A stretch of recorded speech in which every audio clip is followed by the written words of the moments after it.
اعوذ باللہ من الشیطان الرجیم بسم اللہ الرحمن الرحیم الصلاۃ والسلام علیکم یا رسول اللہ صلی اللہ علیہ وآلہ وسلم۔ السلام علیکم ورحمۃ اللہ وبرکاتہ۔ جیسا میں نے پچھلی ویڈیوز میں ذکر کیا تھا کہ حضرت سالم رحمۃ اللہ علیہ نے جو دروشی کی مشہور کتاب انوار الحق لکھی کہ جس کی پرمیشن انہیں حضور پاک صلی اللہ علیہ وسلم سے بذات خود ملی تھی، اس کتاب کے آخر میں انہوں نے اس کتاب کی ہسٹری کو بیان کیا۔ اچھا، اس ہسٹری کو جب میں آپ سے بیان کروں گی تو اس میں باتیں جو ہیں وہ ریپیٹ بھی ہوں گی جو آپ نے پچھلی ویڈیوز میں سنی ہے۔ حضرت سالم رحمۃ اللہ علیہ فرماتے ہیں کہ 1918 کے موسم سرما کی ایک رات بہت شدید طوفان آیا ہوا تھا، بہت بارش تھی، بہت ٹھنڈ تھی، اور اس رات کو جیسے میں زندگی کے خواب غفلت سے جاگا۔ میں نے اس گھڑی سے اصل میں زندگی شروع کی۔ میں نے اپنے ماضی کے متعلق سوچا تو پھر میں نے اس کو چھوڑ دیا۔ میں نے اپنے حال کے متعلق کچھ سوچا اور فیوچر کا جیسے مجھے معلوم ہی نہیں تھا۔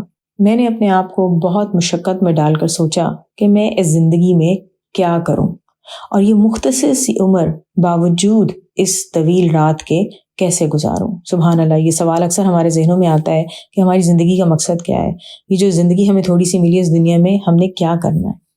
تو بہرحال سالم صاحب فرماتے ہیں کہ اس وقت مجھے جیسے غیب کے پردے سے ایک روحانی آواز نے پکارا، اے حیران انسان، قرآن پاک کی طرف آ۔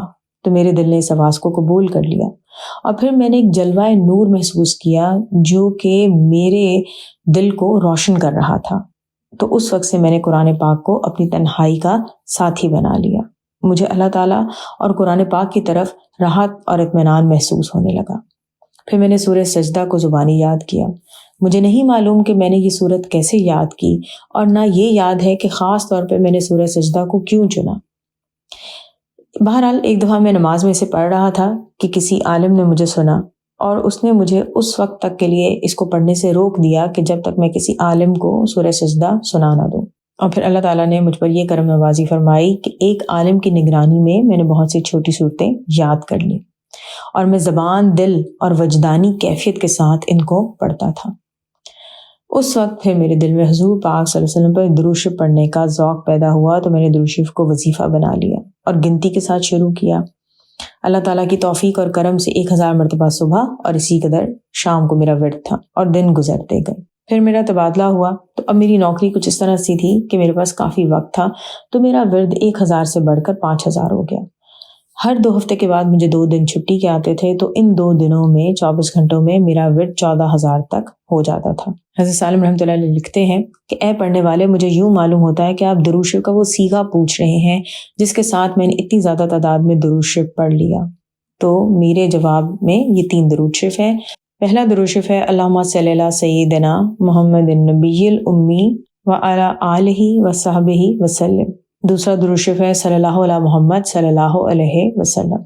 تیسرا درود شریف ہے محمد صلی اللہ علیہ وآلہ وسلم۔ حضرت سالم رحمۃ اللہ علیہ لکھتے ہیں کہ درود شریف پڑھنے کے دوران ہی مجھ پر عجیب طرز اور الفاظ والے درود شریف جیسے نازل ہوتے تھے، غالب ہوتے تھے۔ میں وہ درود شریف اپنے دوستوں کو پیش کرتا تو وہ بہت خوش ہوتے اور ان درود شریف کو جمع کر لیتے اور زبانی یاد کر لیتے، اور انہی حالات میں اکثر مجھے حضور پاک صلی اللہ علیہ وسلم کی زیارت ہونے لگی۔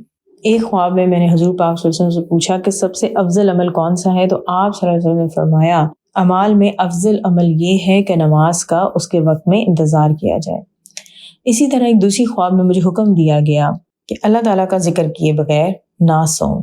کئی مرتبہ جب میں بیمار ہوا تو آپ صلی اللہ علیہ وسلم تکلیف کی جگہ اپنا دست مبارک رکھتے تھے، تو اللہ تعالیٰ کے حکم سے فوراً شفا مل جاتی۔ مجھ پر اللہ تعالیٰ کا ایک فضل یہ بھی ہے کہ میں نے اچھے خاتمے کی نیت سے رسول پاک صلی اللہ علیہ وسلم کے ساتھ مل کر سورہ فاتحہ بھی پڑھی، اور پھر ایسا بھی ہوا کہ ایک طویل عرصے تک مجھے حضور صلی اللہ علیہ وسلم کی زیارت نہیں ہوئی، تو اس وجہ سے میں بہت غمگین ہو گیا۔ اور پھر جب آپ صلی اللہ علیہ وسلم کی زیارت ہوئی تو آپ صلی اللہ علیہ وسلم نے فرمایا کہ تو کیسے غمگین ہے، حالانکہ میں تیرے ساتھ ہوں، میں تیرے ساتھ ہوں، اور کئی مرتبہ ایسا فرمایا۔ اسی طرح حضرت سالم رحمۃ اللہ فرماتے ہیں کہ ایک مرتبہ میں نے حضور پاک صلی اللہ علیہ وسلم سے عرض کی کیا آپ میرے شفیع ہیں، تو آپ صلی اللہ علیہ وسلم نے فرمایا میں تیری شفاعت کرنے والا اور ضامن ہوں۔ حضرت سالم رحمۃ اللہ کہتے ہیں کہ ایک مرتبہ میں نے حضور پاک صلی اللہ علیہ وسلم کو تمام انبیاء اکرام علیہ السلام کے درمیان دیکھا۔ میں ان کے درمیان میں حضور پاک صلی اللہ علیہ وسلم کو پوری طرح پہچان نہیں سکا، تو میں نے ان سے عرض کی کہ آپ میں میری شفاعت فرمانے والے کہاں ہیں، تو حضور پاک صلی اللہ علیہ وسلم نے فرمایا کہ یوں کہو کہ میرے ضامن کہاں ہیں۔ اب آپ ایک یہ خوبصورت ترین بات سنیں۔ حضرت سالم رحمۃ اللہ علیہ کہتے ہیں کئی دفعہ میں مشکلات اور تنگیوں میں گھر گیا تو آپ صلی اللہ علیہ وسلم مجھے حوصلہ دلاتے، مجھے صبر کرنے کی تلقین کرتے اور صبر کے ساتھ مصیبتوں پر قابو پانے کی تلقین کرتے اور بے قرار اور بے چین نہ ہونے کی ہدایت فرماتے۔ حضرت سالم رحمۃ اللہ علیہ کہتے ہیں کہ اسی طرح خواب میں نے حضور پاک صلی اللہ علیہ وسلم سے عرض کی کہ آپ صلی اللہ علیہ وسلم ہمیشہ مجھ پر اپنی زیارت کا احسان فرماتے رہیں، تو آپ صلی اللہ علیہ وسلم نے فرمایا کہ تم مجھے اپنے اعمال کے انداز کے مطابق دیکھو گے۔ ایک دفعہ میں نے آپ صلی اللہ علیہ وسلم کو ایسی صورت میں دیکھا کہ جس پر مجھے تھوڑا سا شک ہوا، تو میں نے وضاحت کے لیے عرض کیا کہ کیا آپ صلی اللہ علیہ وسلم نہیں ہیں؟ تو آپ صلی اللہ علیہ وسلم فرمایا کہ تو خود عبد المقصود نہیں ہے؟ تو مجھے معلوم ہوا کہ اصل میں ہی بدلا ہوا ہوں۔ قصہ مختصر کہ میں نے جب بھی رسول پاک صلی اللہ علیہ وسلم پر درود شریف کا تحفہ پیش کیا تو مجھے فوری مدد آئی، پختہ مدد آئی، میری مشکل کشائی ہوئی، حاجت روائی ہوئی اور کثیر توفیق نصیب ہوئی۔ حضرت سالم رحمۃ اللہ علیہ کہتے ہیں کہ ایک رات میں بہت ہی غم اور پریشانی کے عالم میں سویا، تو اس رات اللہ تعالیٰ نے مجھے اپنے حضور کھڑے ہونے کی عزت عطا فرمائی۔ میں اللہ تعالیٰ کے جلال میں غرق ہو گیا، انوار و تجلیات میں محو ہو گیا۔ میں نے خواب میں دیکھا کہ میں اللہ تعالیٰ کی بارگاہ میں مناجات کر رہا ہوں اور عرض کر رہا ہوں کہ اے میرے رب، کیا تو مجھ پر راضی ہے؟ تو میں نے یہ عظیم قدسی کلمہ سنا کہ میری دی ہوئی مصیبت پر تیرا راضی رہنا یہ میری عین رضا ہے۔ سبحان اللہ، دیکھیں کتنا کلیئر میسج ہے۔ نمبر 1، تمام مصائب، غم، رنج، ہر چیز اللہ تعالیٰ کی طرف سے ہے۔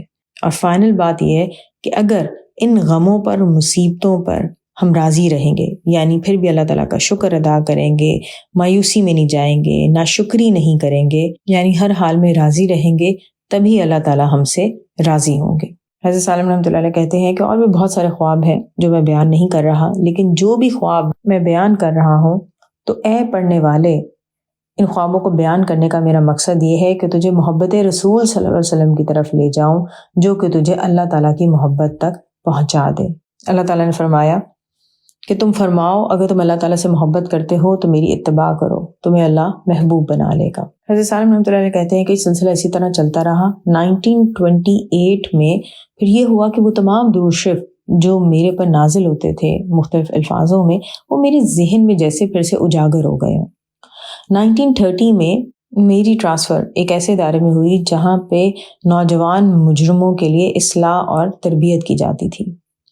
اس وقت میں نے پھر درود شریف جو مختلف میں نے لکھے ہوئے تھے اور جو کچھ میرے ذہن میں موجود تھے وہ میں نے جمع کرنا شروع کیے، اور ان کو جمع کرنے کے دوران میں نے حضور پاک صلی اللہ علیہ وسلم کو دیکھا کہ آپ صلی اللہ علیہ وسلم ایک کھلی جگہ پہ تشریف فرما ہے اور لوگوں کو دائیں بائیں کچھ تقسیم کر رہے ہیں۔